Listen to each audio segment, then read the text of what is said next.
We start tonight with a major story out of Winnebago County following an open forum held by the League of Women Voters. Now, that event helped residents better understand the current power struggle that's erupted on the county board.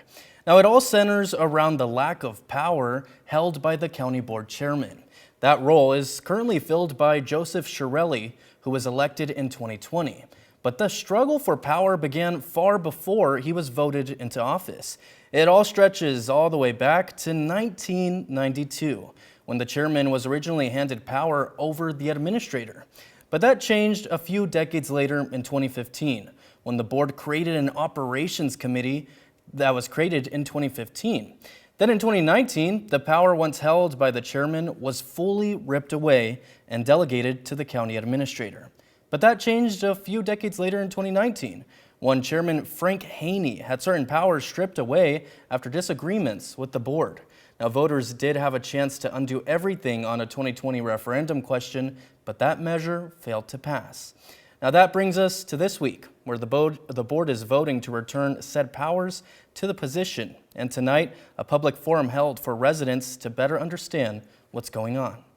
The voice of the constituents is actually the most powerful voice in the room. I really appreciated having both pros and cons presented to us in a thoughtful manner with a mediator. The balances of power are front and center when it comes to the Winnebago County chairman. Christina Valdez came to a public forum with a unique perspective, having had a seat on the board for only 6 months.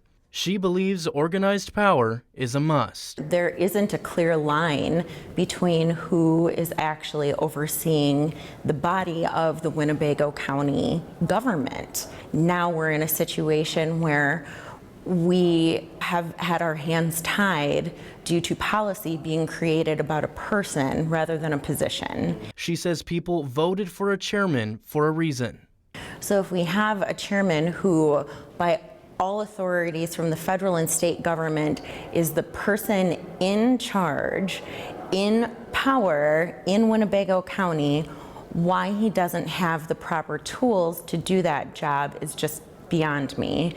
Right now, the board sits at top, with the administrator being next in line. However, many, like board member John Sweeney, believe the chairman should be one step below the board. The board chairman should be inserted right underneath the county board, being that he is a full-time employee of the county, elected county-wide, and that the ultimate, buck should stop on a day-to-day basis with that elected position. Certainly the position would be held accountable for anything and everything that happened on a 24-hour basis in county government. To put it plainly, they want to see the county run as a business, where the chairman will have full ability to also hire or terminate in regards to employment, and also have more resources to lead in discussion with the board. The voters, wisely decided that there would be someone on a day-to-day basis that would be accountable to the public. Board member Paul Arena has been incredibly outspoken on the topic. He believes the voters should not have the power to hire someone into office. History has shown that it hasn't worked. Right? Every time these changes have made with each new administration, it seems to result in a pullback. So people voted for a chairman. For him to have that executive authority is flawed. But when it comes to residents like Bev Ciccolello, she believes otherwise.